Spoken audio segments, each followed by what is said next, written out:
இதனடா எங்களுக்கு கோப்பாயிரம் ஒரு வயல் செய்த நாங்கள் அப்ப நெல்லு வெட்ட போயிருக்க பிள்ளைகள் இவர் தாப்பன் கூட்டிக் கொண்டு போனேன். வணக்கம் உறவுகளே, தெரிஞ்ச உறவுகள் நண்பர்களுக்கு எல்லாம் ஷேர் பண்ணுங்க. இப்ப புதுசா வர எங்கட வீடியோக்கு புதுசா வர உறவுகள் எல்லாம் மறக்காம எங்க வீடியோவை தட்டி விட்டு போகாம எங்க வீடியோ முழுமையா பாருங்க, பார்த்துட்டு அதை ஷேர் பண்ணுங்க.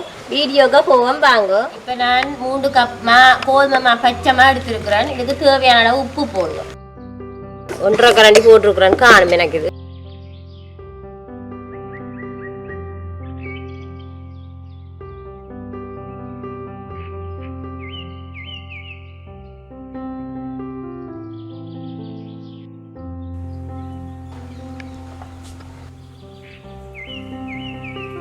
குழாச்சி எடுத்துட்டேன். இருக்கட்டும் வீட்டுக்கு.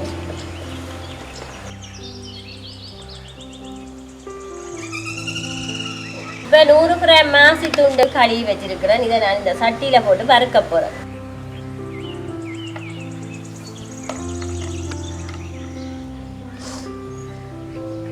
பதினஞ்சு செத்தல் மிளகாய் எடுத்திருக்கிறேன். அதையும் இதோட சேர்த்து பருப்பம். கருவேப்பமில்லை 2 நட்டி போறேன். இது வாசத்துக்கு இதெல்லாம் எண்ணெய் விடாம நான் வறுத்தெடுக்க வேணும். இப்போ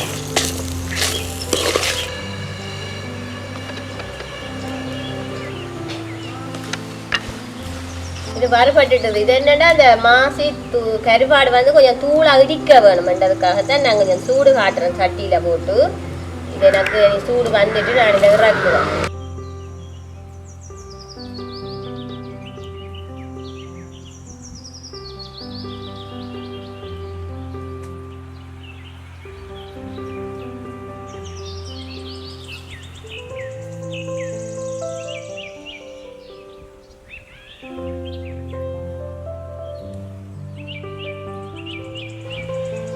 நான் இந்த உரல்ல போட்டு இடிப்பேன்.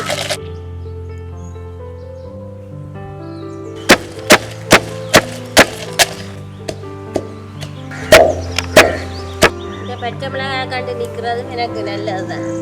அவசரத்துக்கு நான் இதுல ஆயிரம் பச்சை மிளகாய் காகம் கொண்டு கரைஞ்சு கொண்டு நிக்கிறார். சொந்தக்காரன் விட போயிடும். ஞாயிற்றுக்கிழமை ஏண்டா மாமா வருவார். என் மாமா வந்து அரசாங்க வேலை தானே. அப்ப ஞாயிறுலாம் அவருக்கு லீவு. இன்றைக்கு சனிக்கிழமை பெரிய முதலுக்கு பார்ப்போம். இடிக்க தொடங்க கரைஞ்சு கொண்டே இருக்குது. பச்சை மிளகாயும் இப்படி நாங்கள் குருணிங்க வெட்டவர். மரத்தில் ஆஞ்ச பச்சை மிளகாய் பாருங்க என்ன கலரும்.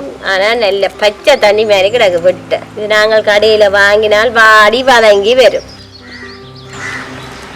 இப்போ இடித்து வச்சிருந்த மாசி துண்டு செத்தல் மிளகாய் எல்லாம் கருவேப்பிலை எல்லாம் இடிபட்டுட்டுது. நல்லா பவுடரை இடிக்க தேவையில்லை, எங்களுக்கு இப்படி இடிச்செடுத்தாலே காணும். இதோட தேசி புளிகள் விட வேணும். இதுக்கு நான்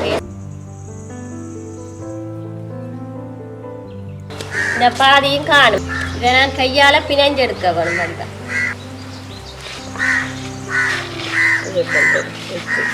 இப்ப மாசி கருவாடுல உப்புத்தன்மை இருக்குதானே, இருந்தும் நான் ஒரு கொஞ்சம் உப்புத்தான் சேர்க்கிறேன். செத்தல் மிளகாய் எல்லாம் போட்டதானே, அப்ப நான் கொஞ்சம் அதுக்கு தேவையான உப்பு சேர்க்கிறேன். நல்லா வடிவா பிசைஞ்சு குழைக்க வேணும். வெங்காயம் வந்து வதக்காமல் இப்படி பச்சையா போடுறதுதான் அந்த அவிஞ்சு விரைக இல்லை வாசம் வரும். வாசனையாக இருக்கும். இந்த கலவை இப்படியே இருக்கட்டும். இதை நாங்கள் மூடி வைப்போம். தேங்காய் எண்ணெயை பாருங்க, பனிக்குத்தான் இப்படி இருக்குது. நான் வெயிலில் வைக்க தெல்ல வடிவாக தெளிஞ்சு வரும். இப்படி வைப்போம். வெயிலில் வைக்க இல்லை வடிவாக வரும். இது பனிக்குத்தான் இப்படி.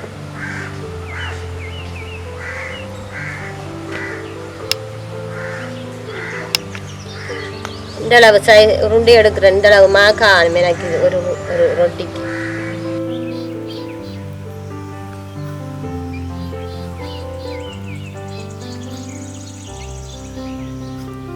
சுடுதண்ணி விட்டு குழைச்சதான உருட்டு கட்டை ஒன்றும் தேவையில்லை. கையாலேயே குழைக்க தப்பலாம். நல்ல சொப்டாகவே இருந்துச்சு.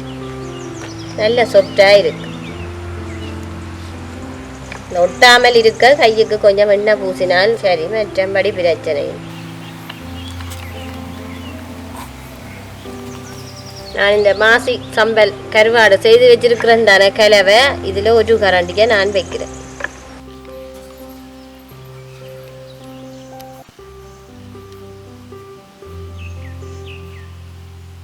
இப்படி நாங்கள் முக்கோணமாக மடிச்செடுத்து விட்டால் ரைட்.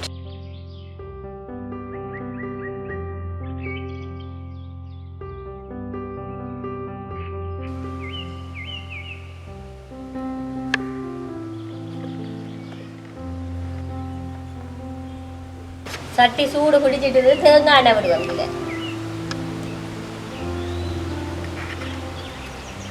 வெங்காயத்தை இதில் பொரிக்க போட போகிறோம். நீளம் வெட்டி வச்சுருந்தாங்களான்னு அதை இதில் பொரிக்க போடுவோம்.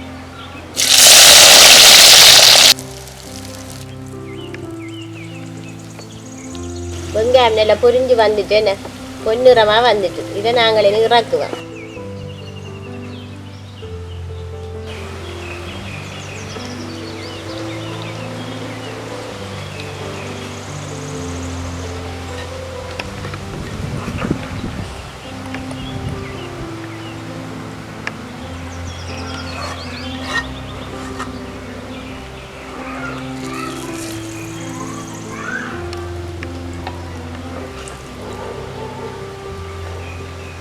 இப்போ நான் ஒரு ஏலக்காயும் பட்டையும் எடுத்துருக்கேன், கருவாப்பட்டையும். இதோட இந்த பொரிச்சு வச்சுருந்த வெங்காயத்தை போடுவேன்.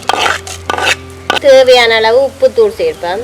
கட்டத்தூள் போடுறோம். இது நான் உரைப்புக்கு எங்களுக்கு கேரத்துக்கு ஏற்ற மாதிரி நாங்கள் போட வேணும். இதால் நாங்கள் 1.5 கரண்டி போடுவோம். சீனி வந்து 1 கரண்டி. இது வந்து புளி கரைசல், பழப்புளி ஊற வச்சுருங்க. நாங்கள் இது இதோட சேர்ப்போம்.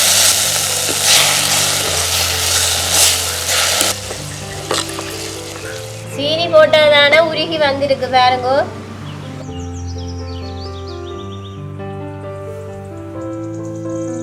சீனி சம்பல் ரெடிங்க.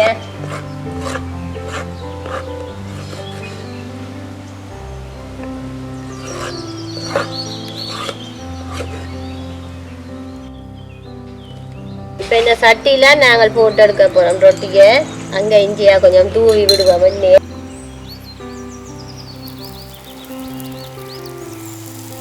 3 ரொட்டி வைக்கலாம். இதில் 3 வைப்போம்.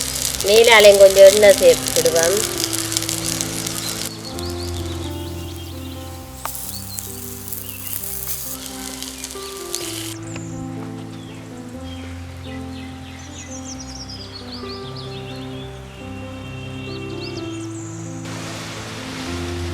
ரெண்டு பக்கமும் பொன்னிறமா வந்துட்டு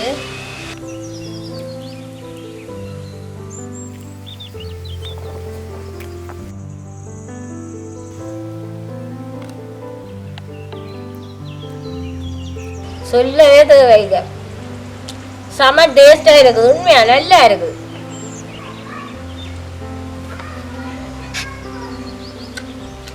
அந்த வெங்காயம் எல்லாம் பச்சையா போட்டிருந்தாங்களான நல்லா இருக்கும். நீங்களும் இப்படி இதே மாதிரி வீட்டில் செய்து பிள்ளைகளை உங்களுக்கு சாப்பிடுங்க. இதனாட்டா எங்களுக்கு கோப்பாயில் ஒரு வயல் செய்த நாங்கள். அப்போ நெல் வெட்ட போயேக்க பிள்ளைகள் இவர் தாப்பான் கூட்டி கொண்டு போனால் நெல் வெட்டேக்க இந்த பின்னேரத்தில் இந்த ரொட்டி ஒருக்கா வாங்கி கொடுத்தது. அப்போ வந்து சொல்லி அம்மா ரொட்டி நல்லா இருக்குன்னு சொல்லிவிடும். இப்போ நான் இதை வீட்டில் செய்தேன்னா